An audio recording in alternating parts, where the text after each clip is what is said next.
What is up, Nerf Nation? I'm Naptown Nerf, and this is an unboxing and review of the NERF Modulus Ghost Ops Shadow ICS-6. So this is our second offering in the Modulus Ghost Ops line. Obviously we had the Evader before it, and that was a flywheel powered blaster, and this is a spring powered pistol. So that's cool, something a little different, and this one has an internal clip system, and that's what ICS stands for. Now they call it a clip system, but we all know that it's an actual magazine, but nevertheless it's going to hold 6 darts inside of it, and that's really cool. You're going to get tons of tactical options here with your barrel and stock attachments and your 2 tactical rails on the side, so that's pretty darn sweet. And then obviously we will get those LEDs that are a standard in this line, and I'll light them up there. They have a trigger down here that lights it up, so that's really cool. I do not see any range claims on the box, so there isn't too much to look at here. I'll go ahead and flip it around just to show you the back, but I think let's go ahead and crack this thing open.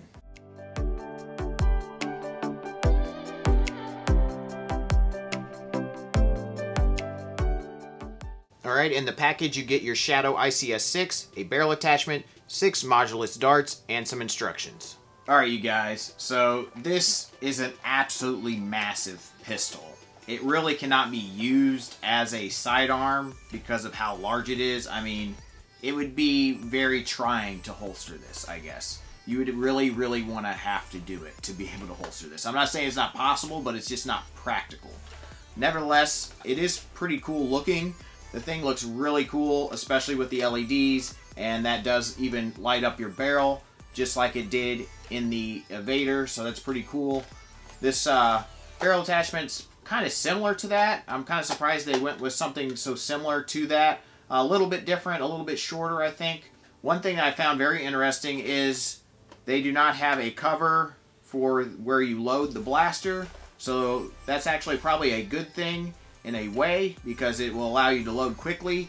The downside is you'll probably get a lot of dirt and all kinds of stuff can go down in there, and if, you know, who knows what, and then it'll be very difficult to get out. So plus and minus there, so I guess you can decide if it's a positive or a negative. The blaster seems to function very differently than any other blaster I've used before. Usually with these top primes, the handle would be over that, and then you'd prime back and load in your darts and then prime forward. The bolt will go over the dart this way, and then you'll be able to fire like a retaliator. This one's not like that. This one, basically, you'll load up your magazine, and why not? We'll go ahead and put our 6 Modulus darts in there. And just push them right on down. Kind of want to do tip first. That's kind of how it seems to work the best. And so there we go. And then when you prime back, it just basically is pushing the dart into the slot. So in fact, this basically seems like a front loader, basically, with a lot more barrel. And that plunger tube is very small, so I kind of want to say that this is a jolt reshell. And as funny as that is, I think that's what we got. And that's unfortunate because I have a feeling that this may even perform worse than a jolt. I hope not. We will find out. But that plunger tube looks about the same size as an inline jolt would be. Maybe slightly bigger. And since it's inline, maybe we'll get a little bit more power. I don't know. But yeah, that's really weird. And then obviously we're going to have a lot of barrel to go through. So, and the barrel is like, there's like a gap. So the barrel is like that long. It's not even as, it's about maybe 2/3 of the dart. And then there's a gap. And then obviously you have a lot of faux barrel if you use this barrel attachment. So let's go ahead and fire this thing off and see what we got to work with. Yeah, that was pretty bad. Oof.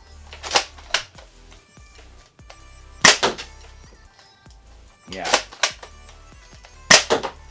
That's not hitting very hard, guys. I don't think I've shot a softer firing blaster from NERF in quite a while, actually. So that's pretty disappointing. So obviously, performance is It's probably not going to be the best, but we will put it over the chronograph soon enough. But let's go ahead and go over all the features. I kind of went over a little bit in the box, but once again, we do have an in-strike attachment point, so that obviously removes. We have our stock attachment point. Hopefully one day they will come out with a clear stock to go on these two blasters they've come out with, but until then, we will have to use other colored stocks or possibly a clear worker stock that doesn't really match up with this clear, but nevertheless, like I said earlier, this is the button, which is very similar to a rev trigger on a flywheel blaster, but this actually will light up your lights inside of here, and you have green lights going through here and down there, so that's pretty darn cool.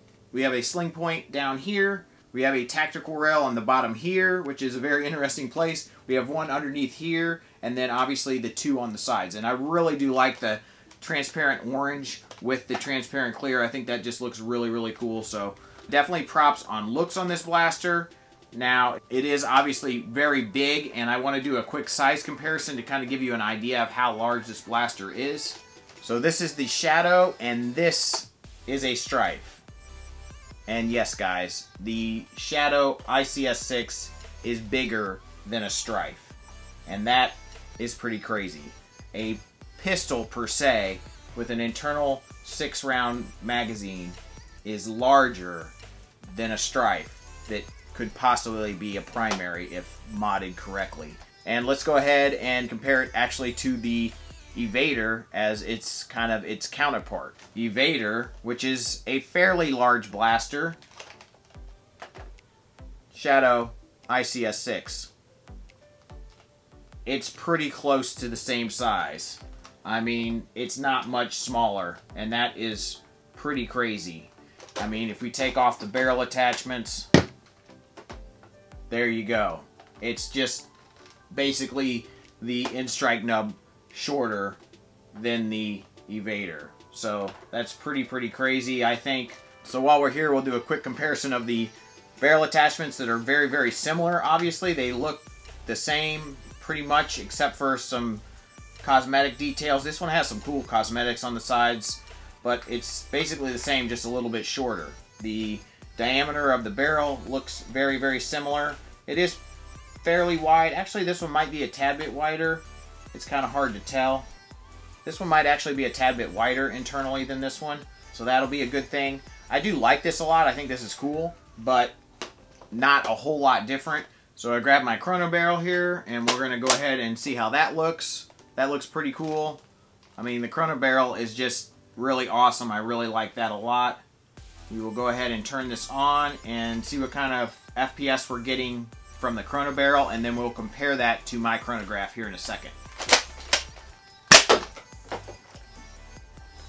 58.3, better than I actually expected.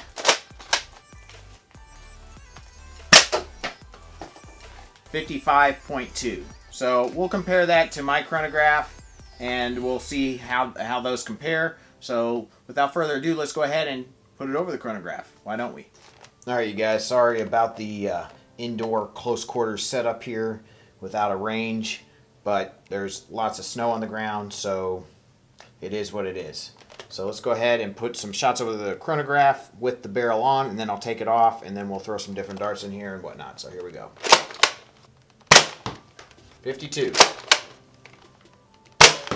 59. 52. Take the barrel off. 63. 58.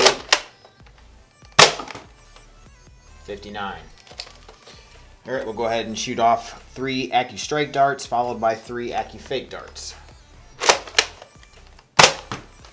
57. 59. 60. 32. 45. Douglas 45. Yeah, can't say too much about the performance for the Shadow ICS-6, and we're shooting it inside and literally getting about 20 to 25 foot ranges, so definitely not the best. Well, at least this thing has one cool feature. There's the LEDs. That does look pretty cool, although they look much better from this side of things than this side. And it's probably easier to see in person, but the LED that's on the bottom here runs in the middle, but the one on the side runs on the right side of the blaster. So this side, right along here. It does not run along in the middle, so it's definitely brighter on this side than it is on the other. Alright, you guys, so this thing is definitely not the best. Not the best, isn't even. It's pretty bad. It's borderline terrible.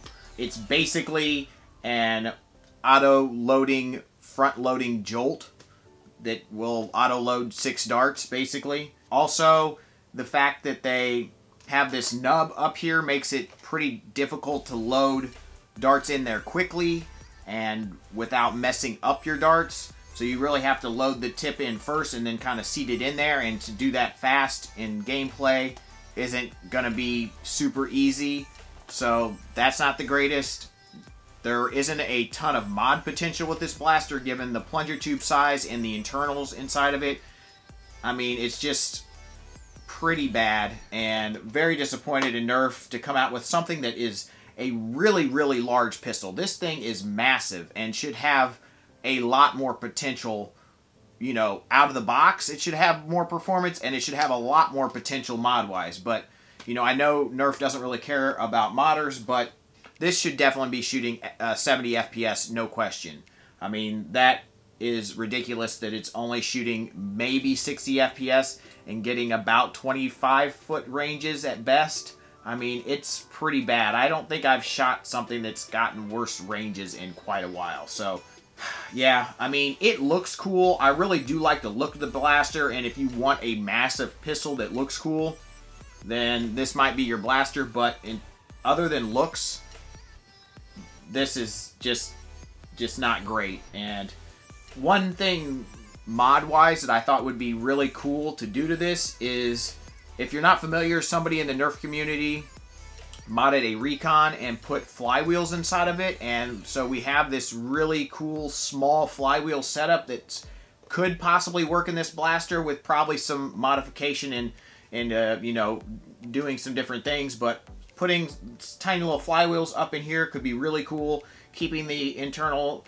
6-round magazine would be awesome, and then, you know, obviously doing something different with creating some sort of pusher mechanism. It already has a rev trigger, so I mean, that's already done, so that would be really cool, and I think could be really clean looking. But that's about the only mod I think that would be worth doing to this. A spring upgrade isn't going to give you that much performance, and if you go too hard, these internals, I've heard through a friend of mine, will not hold up. So yeah, that's very, very disappointing, and obviously it's a jolt. The catch is a problem. Yeah, it's just not great, guys, and it's very disappointing, you know, that we cannot get an internal magazine blaster that shoots at least elite performance. Like, that's just ridiculous that we have not been able to get that, and something that's really, really big that should do it. But hopefully you guys were helped out by this review, and I really appreciate your viewership. Thank you so much for watching. Please leave a like. It really helps out the channel, even if this blaster sucks. Hopefully the video was helpful, so leave a like if you can. Don't forget to subscribe and ring the bell for notifications. And as always, guys, peace out.